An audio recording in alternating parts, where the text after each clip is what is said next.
आज हम लोग शिक्षण विधि के प्रकार को देखेंगे। तो जब हम बच्चे को सिखा रहे होते हैं और उसको सिखाने के लिए किस किस विधियों का प्रयोग करते हैं उसको देखेंगे। तो पहला में आता है व्याख्यान विधि। जैसे कोई भी चीज़ को हम जब बताते हैं तो उसकी व्याख्या जब तक हम नहीं करेंगे तब तक समझ में अच्छे से नहीं आएगा, इसलिए उसे हम बारीकियों के साथ समझाते हैं। इसमें शिक्षक की भूमिका अधिक होती है, शिक्षक केंद्र में होते हैं, वन वे कम्युनिकेशन हो रहा होता है और बच्चे जो होते हैं ध्यान से सुन रहे होते हैं, उस चीज़ों को जो भी टॉपिक है उसे समझ रहे होते हैं। दूसरा आता है प्रयोजन विधि, जैसे प्रोजेक्ट मेथड, इसको हम अंग्रेजी में कहते हैं प्रोजेक्ट मेथड। तो इसके जन्मदाता जो है वो किल पैट्रिक है। याद रखिएगा, ये इंपॉर्टेंट भी है, कभी कभी पूछते था एग्जाम में कि इसके जन्मदाता कौन है, तो किल पैट्रिक। और ये अनुभव केंद्रित होता है।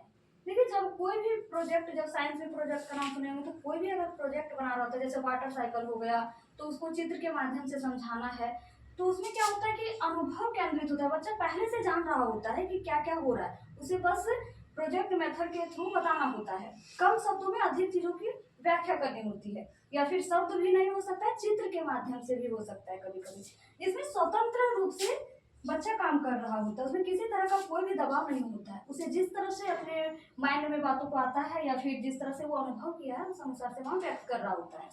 आगे आता है आगमन विधि।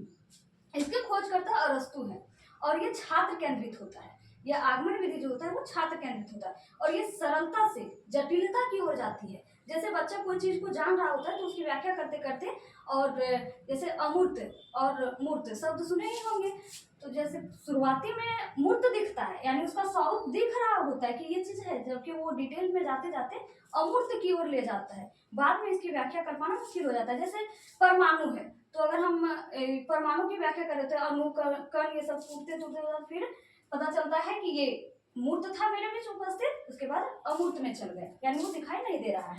निगमन विधि, इसमें क्या होता है, नियम पहले बता दिया जाता है बच्चों को, उसके बाद उदाहरण के माध्यम से उसे सरल किया जाता है। तो हम कह सकते हैं कि ये अज्ञात से ज्ञात की ओर जाता है। पहले इसके बारे में बच्चा जान नहीं रहा होता है, नियम को जान नहीं रहा होता है, लेकिन नियम को प्रस्तुत किया जाता है, उसके बाद उसको डिटेल से उदाहरण के थ्रू टीचर जो समझाते हैं और अगल बगल का उदाहरण देके उसे बताते हैं। विश्लेषण, देखिए शब्द से ही पता चल रहा है विश्लेषण। विश्लेषण का अर्थ होता है तोड़ना कोई भी चीज को। तो जब हम कोई भी मतलब टॉपिक को पढ़ा रहे होते तो उसे विश्लेषित करते हैं, यानी खंड खंड में छोटे छोटे टुकड़ों में उसे बांट देते हैं, उसके बाद उसकी व्याख्या समझाते हैं, तो उसे विश्लेषण कहते हैं। देखिए उसी का जस्ट उल्टा संश्लेषण है।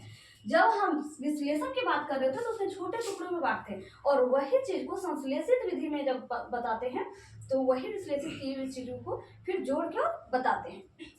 अनुकरण, ये ज्यादातर छोटे बच्चों के लिए प्रयोग किया जाता है। जैसे जब छोटा बच्चा क ख सिखा रहे होते हैं तो उसमें क ख ना लिख कर उसे बोल के भी कभी कभी समझाते हो, बच्चा आपके पीछे कह सकते हैं टीचर जो बोल रहे होते हैं उस चीज का अनुकरण करता है और अनुकरण करके जो चीज बोल रहे होते हैं उसी को वो बोलता है, दोहराता है, मतलब सीधा सा कह सकते हैं। तो यह अनुकरण विधि है, इसके माध्यम से बच्चा सीखता है।